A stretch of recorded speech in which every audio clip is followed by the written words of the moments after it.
today on Brilliance Business TV, recognised as one of the most prominent voices for mental health advocacy. Dr. Rhonda M is an award-winning international keynoter, best-selling author, and leading authority on mental health and wellness. Stay tuned.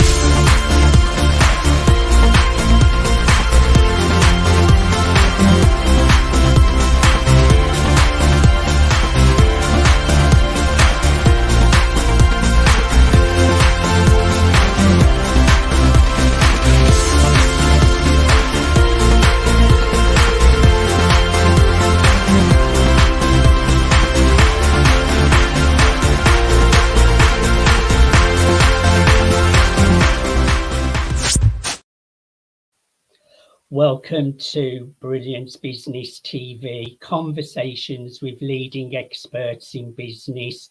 I am your host, Mark Stephen Pooler. We have a wonderful guest coming onto the show today, Rhonda M. Wood, or I should say Dr. Rhonda M. Wood. I do beg your pardon. And mental health is a really, really big issue globally. So I'm really looking forward to a conversation with Dr. Rhonda. We are streaming live on Facebook, Twitter, Instagram, LinkedIn, YouTube. We're also on the E360 TV network under Fresh Takes, going out to Apple TV, Fire TV, Android TV, Roku, and many more. We're also on MSPNewsGlobal.com, and we're also on Business Innovators Radio Network. I want to make an official shout out to our show sponsors, Dreamweaver Artist Ranch. So let's bring in our incredible guest, Dr. Rhonda M. Wood. Dr. Rhonda, welcome to Brilliance Business TV. Thank you so much, Mark, for having me. It's a pleasure to be here. No, mental health is such a big issue globally. Also, we've been through a global pandemic as well, which I'm imagining mental health went up then as well, Dr. Rhonda. So my first question is, how did you become involved with mental health, advocacy, and empowerment? Sure, Mike, that's a great question. So for me, I remember a period in my life not very long ago where I was actually in the middle of a mental health crisis with my family. And so not only was my family member, my daughter, my teenage daughter was having a mental health crisis, but obviously I was experiencing stress and overwhelm and anxieties and bits of sadness because I was trying to support her as well as still function in my everyday life, still go to work, grocery shop, clean, and do homework. And so what I realized is, man, this is challenging trying to balance these two things. And I kind of felt like I think I'm the only person that's going through this. This is so hard. This is so challenging. And I think also just the part about trying to do it and still appear strong, trying to appear strong at work. Like, don't worry, everything is okay. And still appear strong to my family. Like, don't worry, everyone, I got this. I'm in control. I'm managing things. And so what I did was I just started to educate myself about mental health, about symptoms, about self-care, and the best way to prioritize myself and get help from professional experts, such as support groups. And so then I realized, well, okay, there are other people out there like me. In these support groups, there are other people who are experiencing similar situations.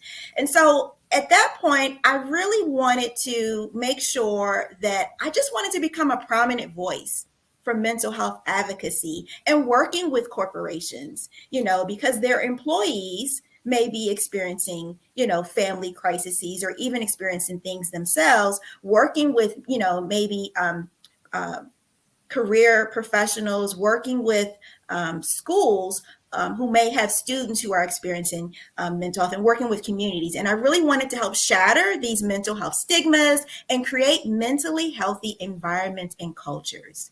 Those cultures that will embrace compassion and embrace awareness and knowledge and acceptance. Because I realized I wasn't the only one out there. There are other people, but they might be struggling or suffering in solitude and silence and unaware of the different types of resources and support out there. So that's how I became involved. Thank you for sharing your own struggles. And Dr. Rhonda, we should never suffer alone. We should never suffer in silence. And it is really true what you're saying, that sometimes we say we're okay when we're not. And especially men, women, if you are an adult, it's hard sometimes, and especially people in the professional environment as well, to admit they're suffering with mental health. So it's really, really great work that you are doing. My next question, what is mental health and what are the common symptoms and conditions? That's a great question, Mark. So, according to the World Health Organization, mental health is about being able to cope with the normal stressors of life. Now, the key word, normal stressors of life, so that you can function productively and effectively. And so, mental health can include, our emotional, psychological, and social well-being. And Mark, what a lot of people may not realize is that 1 in 5 adults have a mental health condition. And actually, because of the pandemic, that might even be even more common. But at least 1 in 5 adults have a mental health condition. And these can include anxiety disorders. They can include mood disorders such as depression or bipolar. They can be post-traumatic conditions, and they can even be, psychotic disorders. And so what a lot of experts have realized lately is that sort of the young adults, this sort of 18 to maybe 24, 25 age group, they sort of have the fastest growing rates of mental health conditions because, again, they're probably learning how to adult and may have a challenge with coping with the normal stressors of life. And so, sometimes their moods might be a little out of sync, and even the suicide rates are sort of rising at an alarming pace. And so, what mental health experts have noticed is that, as you mentioned, the pandemic has sort of, made things a little bit worse. So that's pretty much what mental health is and some of the common conditions of mental health. It's such a shame as well that suicides as well in younger adults. That's really, really such a shame. And I would just like to encourage people out there, if you are struggling with any kind of mental health, don't be ashamed to seek support of a friend, mentor, someone like Dr. Rhonda that is experienced in supporting people through these issues, because you are not on your own. Most people have suffered some kind of mental health at one time in their life or another. So never suffer in silence. Always seek help and guidance that can get you through to a more positive path. So my next question, Dr. Rhonda, what has the pandemic taught us about mental health? Sure. Yeah, that's also a great question. So the pandemic has taught us that, our mental health is one, fragile, and that the pandemic has sort of forever changed that. We had to go through, because of the pandemic, we had to go through social and physical isolation. We had to create new normals of wearing masks, and being very diligent about, washing our hands and using hand sanitizer and being careful who we're around and what we touch and where we go. But also it created a lot of anxieties about concerns about our health, about catching this virus, concerns about our loved ones, concerns about our jobs and our finances, being able to be a provider. And so one thing that is sort of what it's done is it's brought a lot of people's mental health symptoms to the surface, people who might have been suppressing things or just unaware of it. But especially when you're socially and physically isolated, you might be feeling a little bit of loneliness or a little bit of anxiety. And so those things came to the surface. And so mental health sort of became very at the forefront in our society. People started to believe, hey, I think, something is going on here. And so we love to challenge people to make sure you are prioritizing your mental health, that you have to be proactive in protecting and maintaining your own mental health, practicing sort of mental health hygiene every day, just like when you're brushing your teeth, finding those activities and those things that work best for you. That is a great point, because there are things that you can do that can help you. I always say things like getting enough sleep, but not sleeping in bed for too long, because that can make you more depressed. Even like a little bit of exercise, like a little dog walk, can really bring you up a little bit. And also mindset, thinking positively is really important, and eating the right kind of foods and getting fresh water. There are things that we can do that can help us through it, isn't there, Dr. Rhonda? Absolutely. And I agree with all of those things, and I think it's different for different people. But for me, going on nature walks is huge. Or just, daily affirmations, having a little bit of time to myself and practicing self-care. Those are some ways in which I prioritize my mental health and mental health hygiene. So absolutely. We're on the same page, Dr. Rhonda. I do affirmations every single day. I enjoy doing affirmations as well. And they do actually help you to create a better reality, that's for certain. Mm-hmm. What is the meaning of the different phases of mental health?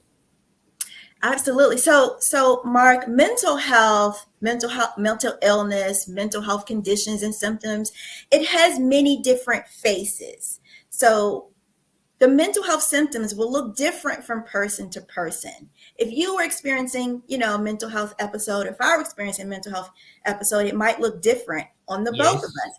And so a lot of times we don't expect people to look or behave like they're dealing with a mental health challenge, such as depression, anxiety, post-traumatic stress, or even suicidal ideations and thoughts. What we expect when we think someone is experiencing a mental health episode or symptoms, our expectation is, oh, this person is probably going to look sad or be isolated or experience nervousness and anxieties and be worrisome.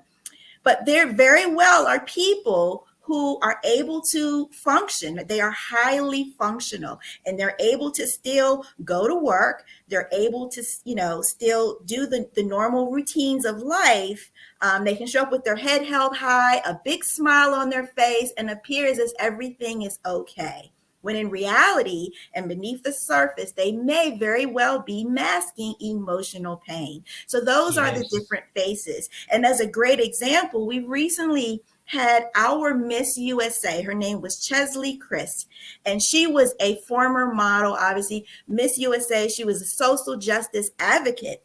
And she worked for a big like news station here in the States. She was beautiful. She was smart. She was talented, had a great heart. And yet she died by suicide. And so a lot of people were alarmed, like, wow, she didn't look like she had mental health.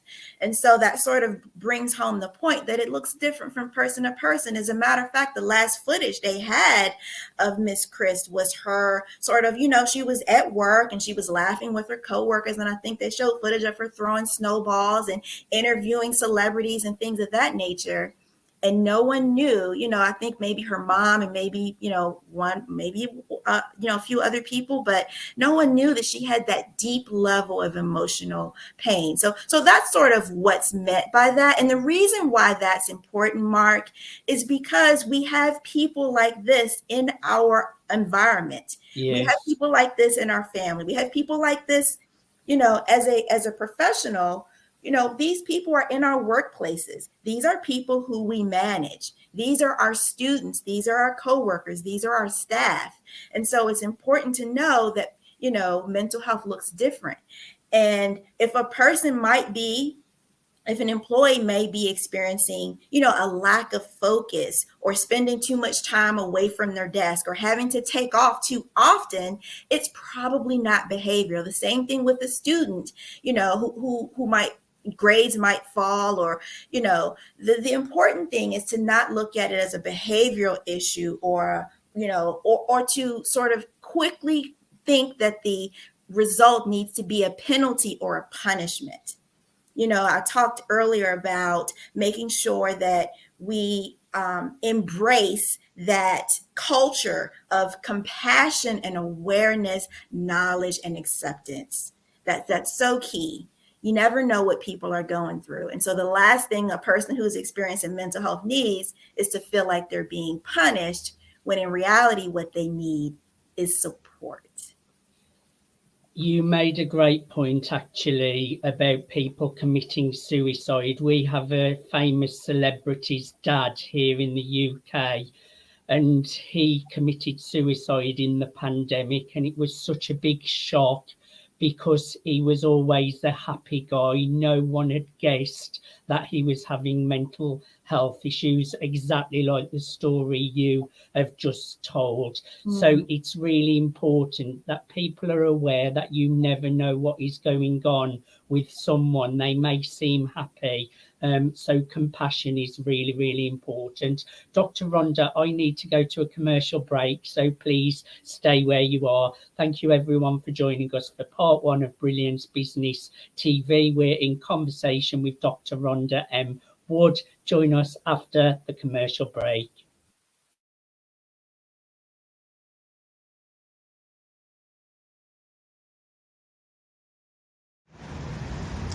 Hello, this is Stephen Buckner, and just wanted to tell you I support the Dreamweaver project. It's a great project where, artists such as myself will be able to come together and basically collaborate and to have a retreat to feel accepted and welcome. And that's something that artists here and around the world could always benefit from. So I just want to say, please support the Dreamweaver project. I think it's for a great cause, and I salute all the independent artists out there and artists that are signed as well. And have a wonderful day.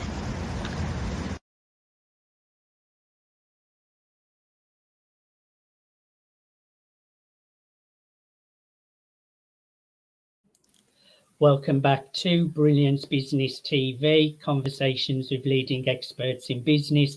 We're in conversation with Dr. Rhonda M. Wood. Our topic today has been amazing, all about mental health. Dr. Rhonda, what are some of the biggest mental health challenges that we face? I think one of the biggest challenges that we have is that a lot of people are experiencing pressure. We are feeling the pressure, which leads to stress, which leads to overwhelm. And it's pressure, pressure at work specifically, pressure. I think young people are experiencing pressure from school, from maybe their parents. But I think also, we talk about, because I work a lot with sort of corporate leaders.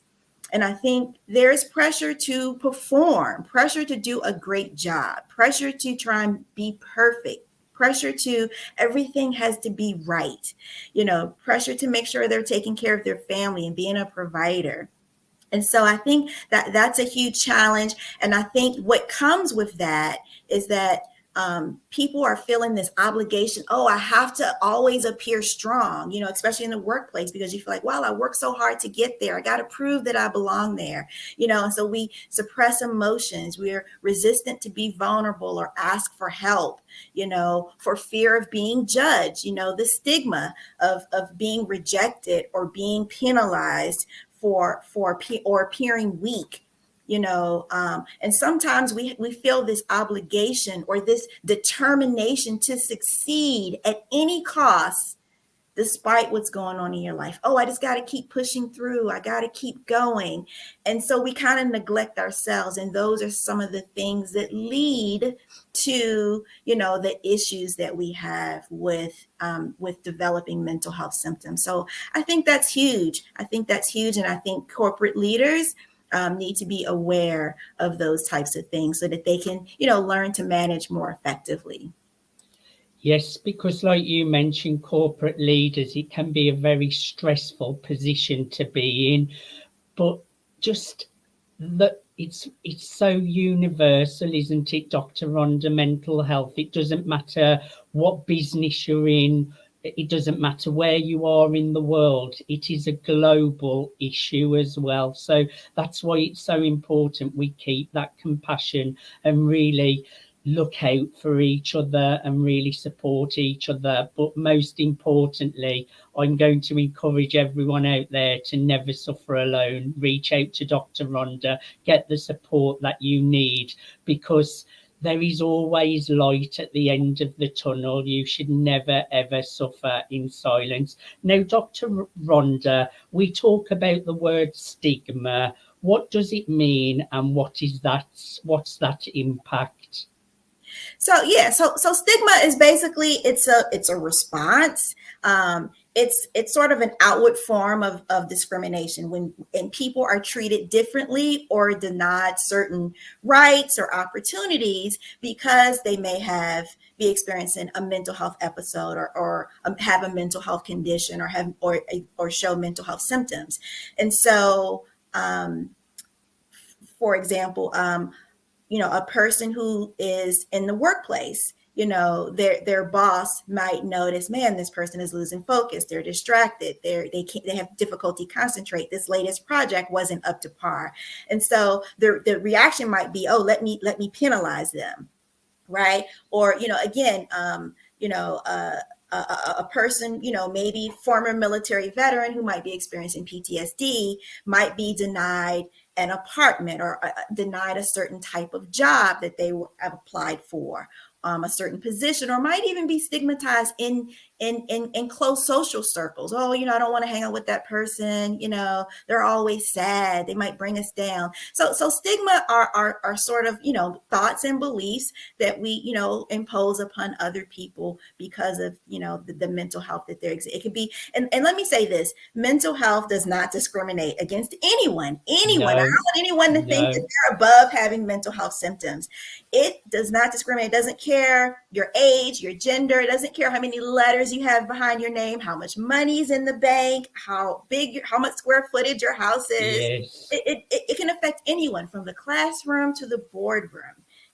Anyone is not, exempt from experiencing a mental health symptom at some point in their life. Great point. We need to break those stigmas straight away, Dr. Rhonda. And it's great you coming on shows like this. I know you do a lot of radio shows. Mm-hmm. So to use your voice to help break some of these stigmas, it's really important that people know it's nothing to be ashamed of.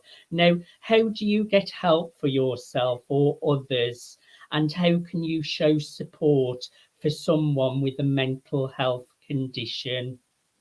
I think the number one thing, and I know this sounds a little bit backwards, but the number one thing that we can do to make sure that we are, being aware of for ourselves and for other people is to take care of ourselves first. That's number one. Prioritize your own mental health. Make sure you are okay, because it can be, a little challenging to support someone else. So making sure you're okay. And that's what I did in the case with my daughter. When I was taking her to get, therapy, I made sure I got therapy for myself. There was no shame or no stigma in doing that. One of the best decisions I ever made. And I think number two, creating supportive environments for people who might have that. So what that might mean is, letting them know, hey, I'm here for you. Being a great listener. A lot of times they just want to be heard, respecting their feelings. You don't necessarily have to agree with them, but respecting how they're feeling. This is especially important for corporate leaders. You don't have to agree, but respect what they're going through. Caring unconditionally.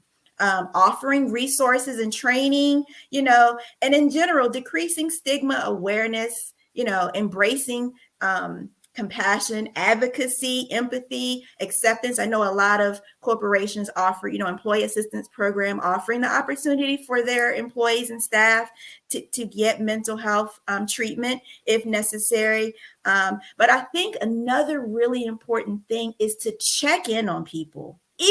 especially those who appear strong, checking Yes. in on your friends, your family, those loved ones, checking in on our staff, our coworkers, our employees, checking in with our students, especially those who appear strong. I myself have suffered over the years with stress, anxiety, depression, and I know that you do hide it. It is one of those things that you do feel ashamed and you don't want anyone to think that you're struggling. So that is really important that we speak up for ourselves. It's nice that people will reach out and ask you for support, but at the same time, we have a duty to look after ourselves and to acknowledge when we are struggling, and having the courage and strength and bravery to seek help and support. That is really, really important, Dr. Rhonda. Now, this is really exciting. Tell us about your up and coming book, Truths, Traumas and Triumphs, due out this year. Yes, I'm real excited about this book, Mark. And it's basically a guide for people who, have gone through difficulties. So it's three main parts: the truths, the traumas, the triumphs, but it's about owning your truth, owning it, healing from your past, and then becoming that person you were created and destined to be. So when we don't do those things, when we don't own our truth, when we don't heal from our past, and we don't become that person, it just adds to the chaos and dysfunction and that feeling of unfulfillment, and that leads to a lot of struggles with mental health. But when you understand that certain things that happened in your life, certain adversities, they are meant to stretch you and take you to greater heights. A lot of times we feel like, oh, well, man, bad things are always happening, but there's purpose in those things. Those painful and difficult experiences, they have a great purpose. They're used for a greater purpose. And so for people who might feel like, man, I'm always wandering these detours and these distractions and these diversions in life, and this book encourages, don't let those moments hold you back or hold you hostage. Don't let those things can keep you from propelling into your future. Those adversities, they generate seeds of character, resilience, and strength. And those seeds need to grow. And so those are fuel for your growth and your greatness. So that's what the book is about. And I'm really excited about it. I have to agree. Sometimes when we're going through the darkest of moments, we don't realize that it's propelling us into a better future as well. I know that personally from when I have gone things that I think of the worst thing that have ever happened to me. It sort of pushes you to take a new path and really to open up to new possibilities. Where is the book available, or when does it come out, Dr. Rhonda? So yes, it'll be out before the end of this year. So for folks who are interested in signing, you can sign up to be on my VIP launch. You'll get first notice when it's launched and the ability to purchase. It'll be available on my website as well as, on Amazon and other booksellers. And so, yes, that'll be probably around November or December of this year. Now, Dr. Rhonda, I know you offer a free download on your website. Who should grab the download? Who is it perfect for? And tell us a little bit about that. Yeah, so this download, again, it coincides with the book, and it's for those folks who just need a little bit of sort of guidance about going through sort of difficulties in life. But it's also for the people who support those people. So if you have loved ones who might be going through difficulties, if you have staff or employees who might be going through difficulties, this download talks about your passion and your purpose, and just using those things for a greater good. That download, again, is available on my website, rhondamwood.com. I would encourage everyone out there to grab the free download. Go to rhondamwood.com. That's rhondamwood.com. Dr. Rhonda, I have thoroughly enjoyed having a conversation with you today. Thank you for being my guest on Brilliance Business TV. Thank you so much for having me, Mark. It's been my pleasure. The pleasure's been all mine. Thank you everyone for joining us for Brilliance Business TV, conversations with leading experts in business. We have been in conversation with Dr. Rhonda M. Wood. Our conversation has been amazing, all about mental health. Until next time, bye for now.